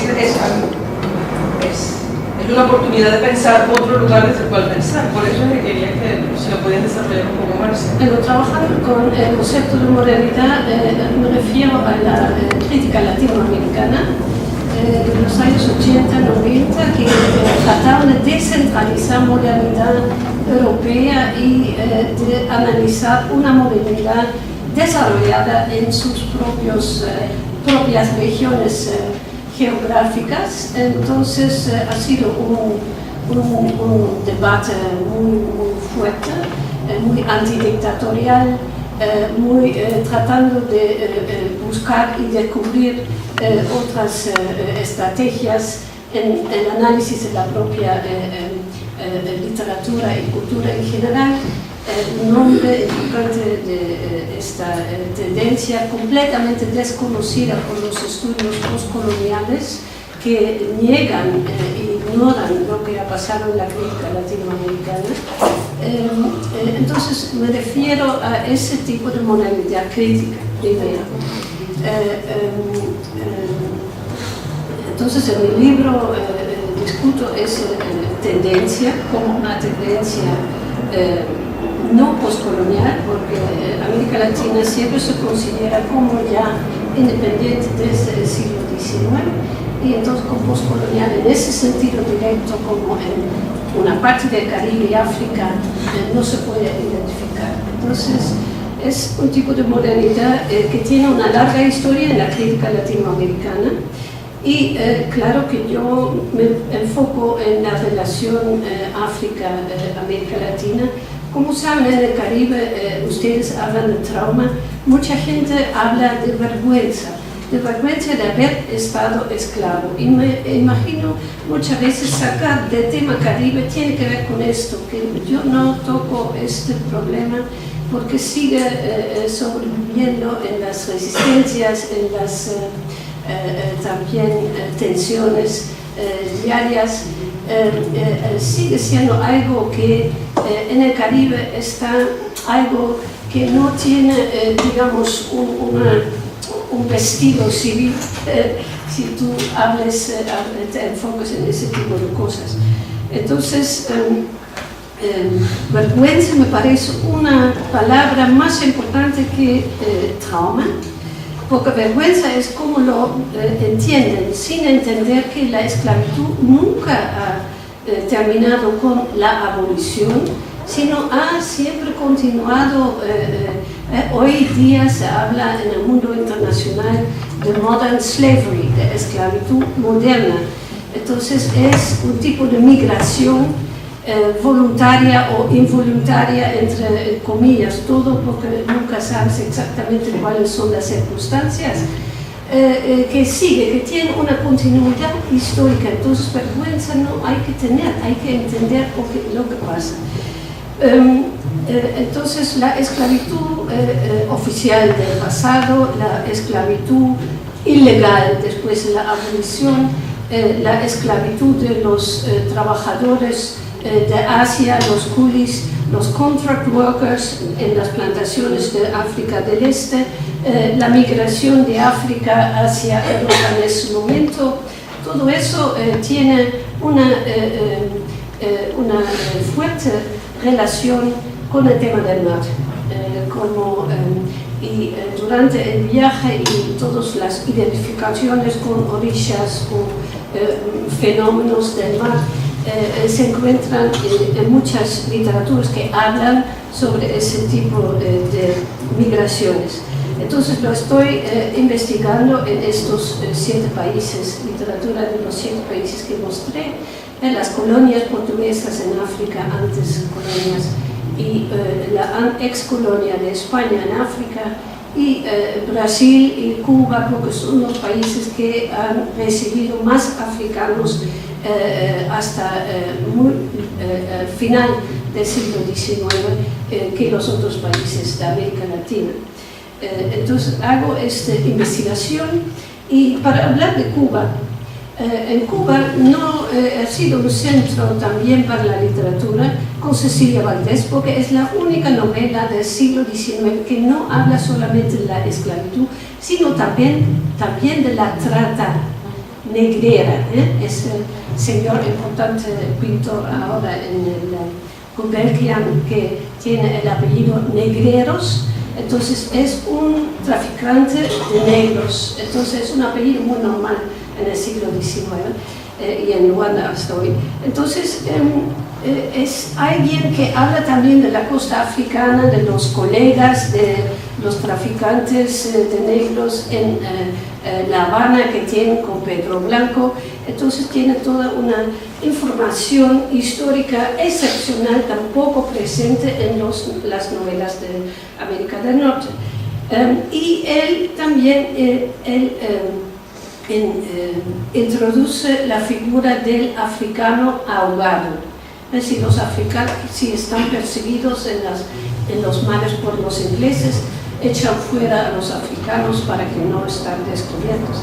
Entonces, el ahogado africano, que es importantísimo para la poesía de Nancy Morejón y importantísimo en toda la literatura y arte visual de los balseros de Cuba hacia los Estados Unidos, y nunca se han publicado números de cifras de muertos, y había muchos en el tránsito en balsas.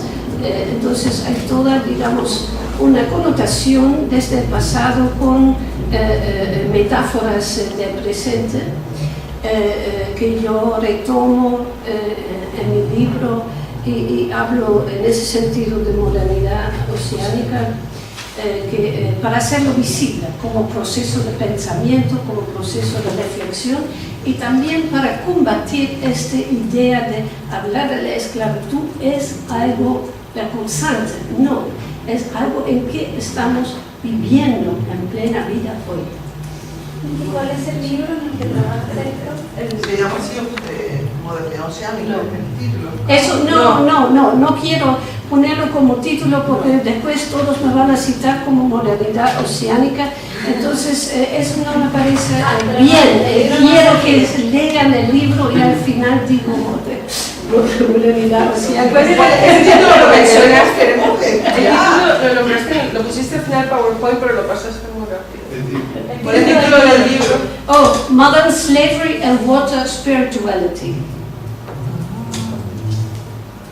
And water, a critical debate in Africa and Latin America. En la literatura y en arte visual. ¿Ya salió? No, va a salir en septiembre, porque en septiembre tenemos un congreso en Mainz de Lusitanismo y lo presento en ese congreso. También es para ustedes interesantes. Sí. Lusitanismo. Oh, no el congreso quería decir. Pero también en Chile, es excelente cómo trabajan en Chile. Si alguien tiene la posibilidad para ir, no es sobre el Caribe, pero para contribuir con cosas sobre el Caribe y tener otras ideas, sería excelente presentarse. Había dos preguntas más que podemos hacerlas y después hacemos el break, ¿no? Yo tenía otras también. Muy rápido. Tres. Empezamos. Carlos. Déjame para después. Francisco. Tampoco, después, entonces, pero para después, ¿cuándo? ¿O qué, Magdalena? Nada, primero. A ver, tenía varias cosas. Me preguntaba por un lado, una cosa que empezaba a descubrir sobre esto de las migraciones, que yo hasta ahora no lo he visto tratado en la literatura caribeña, es la cuestión judía. Que ahora estás hablando de portugués, la cuestión judía. Sefardí. Exacto, sefardí.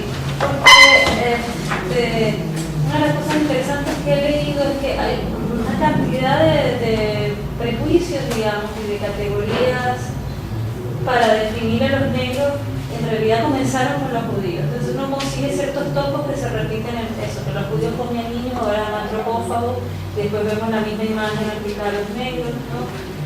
Sé además que hubo toda una red, digamos, no caribeña, de solo judíos sefardíes. Por ejemplo, en Venezuela está el cementerio judío más antiguo de América. Maduro es y eso un ni los venezolanos sefardí. el cementerio eso nadie lo sabe, porque es como una parte totalmente, nuestro carácter obviamente está pegado a Curazao. Y es de estas historias totalmente invisibilizadas que sería ir a los indígenas y me está faltando los chinos que mencionaste, ¿no? Hay un libro que salió el año pasado, editado por Mijael Halevi en España, sobre los sefardíes en el Caribe. Es un libro grueso, creo que es publicación en Valencia, pero tengo que revisarlo. Y para la parte holandesa está claro. Entonces, desde Ámsterdam iban a Brasil nordeste, el Caribe, porque el Caribe y Brasil nordeste estaban bajo un gobierno de la compañía holandesa de occidentales, Indias Occidentales, durante un tiempo. Entonces había mucho digamos, ida y venida. Con Surinam, por supuesto, y por sus contactos, porque los sefardíes hablaban español y portugués. Entonces los holandeses necesitaban a los sefardíes para la traducción y para también el tráfico con los portugueses, con África. Hay un lapsus en ese momento, hay un libro excelente sobre Senegal, los sefardíes en Senegal del siglo XVII, todo en relación con Ámsterdam, pero hay un lapsus sobre su trabajar en los países portugueses hablantes, porque después los portugueses promovieron la religión judía en sus territorios, y entonces ahora hay un trabajo de recuperación en la literatura del Brasil, pero con muy pocos, porque sobreviven muchas costumbres judías sin que la gente sepa que sea judía. Entonces, sobre todo en el nordeste, que ha sido holandés, y la gente dice que soy de origen holandés, pero es también de origen judío. Entonces hay todo un panorama para descubrir. Y en Venezuela no está trabajando por los curazoleños, porque no tienen hispanismo o algo parecido. Y hay mucho, porque el opositor y el presidente, los dos tenían apellidos sefardíes, muy Capriles y Maduro, muy frecuentes en Curazao. Entonces hay una conexión familiar durante generaciones. Pero no van a llevarte todo el mismo origen, ¿no? Generaciones. La fundacional. Y ser judío judío religioso en Venezuela ha sido diferente, porque yo no sé cuáles han sido las sinagogas. Entonces es algo que hay que perfeccionar. Después, no, pero yo, por ejemplo, cuando estuve viviendo en Marruecos, es verdad que hay oleadas de sefardíes marroquíes que fueron a Venezuela desde finales del siglo XVIII hasta comienzos del XIX.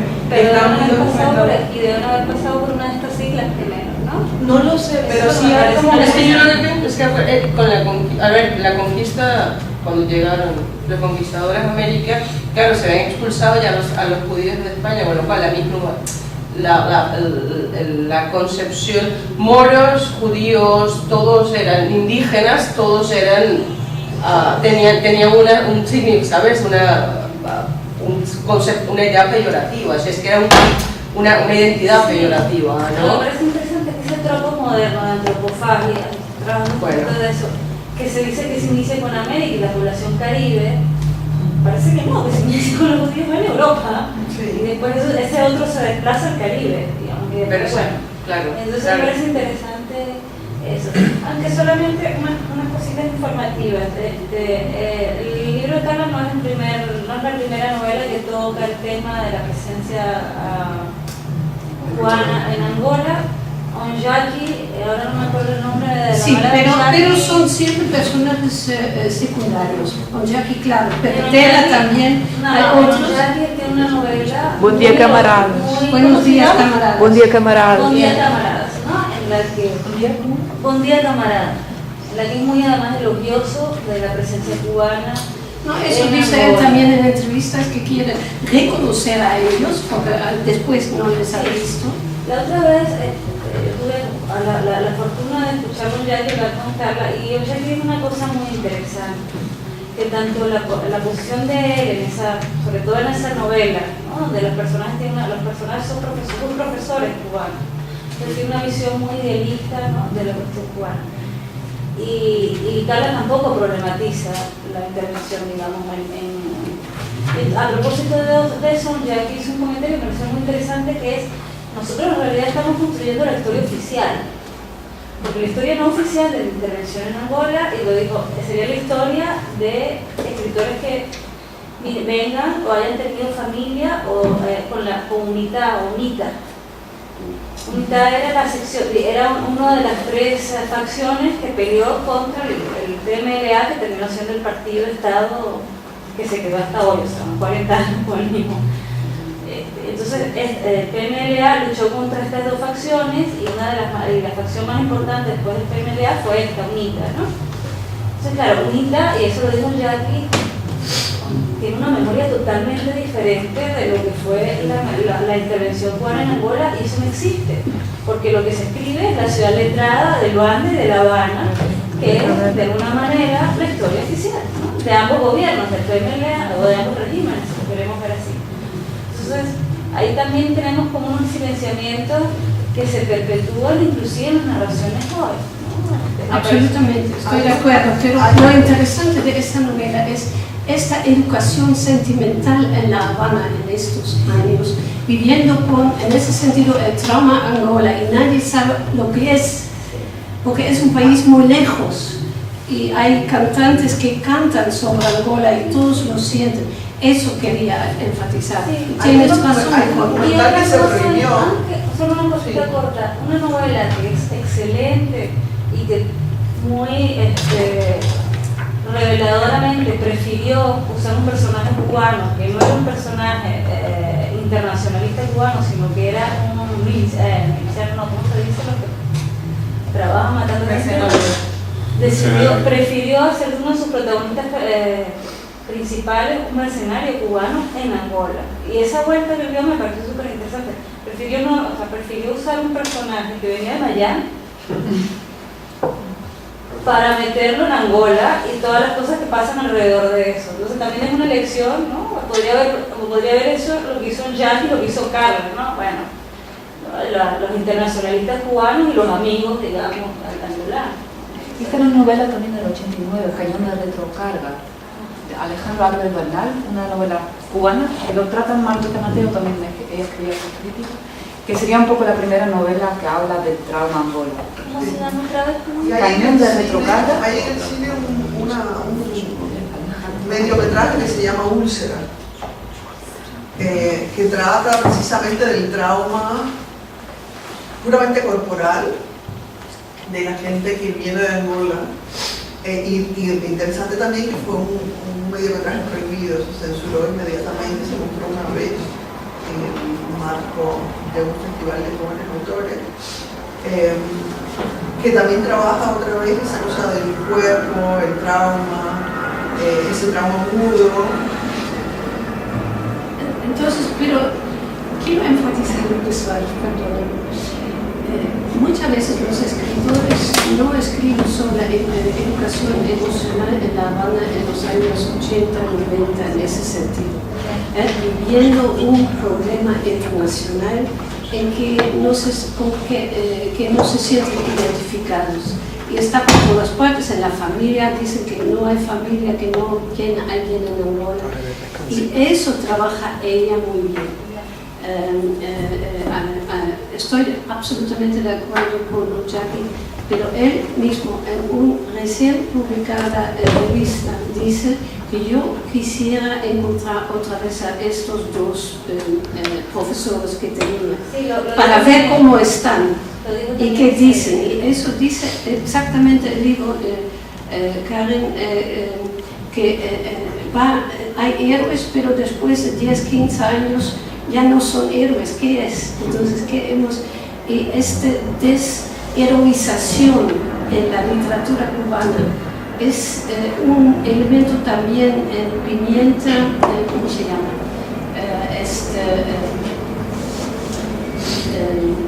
Este autor de Salvador,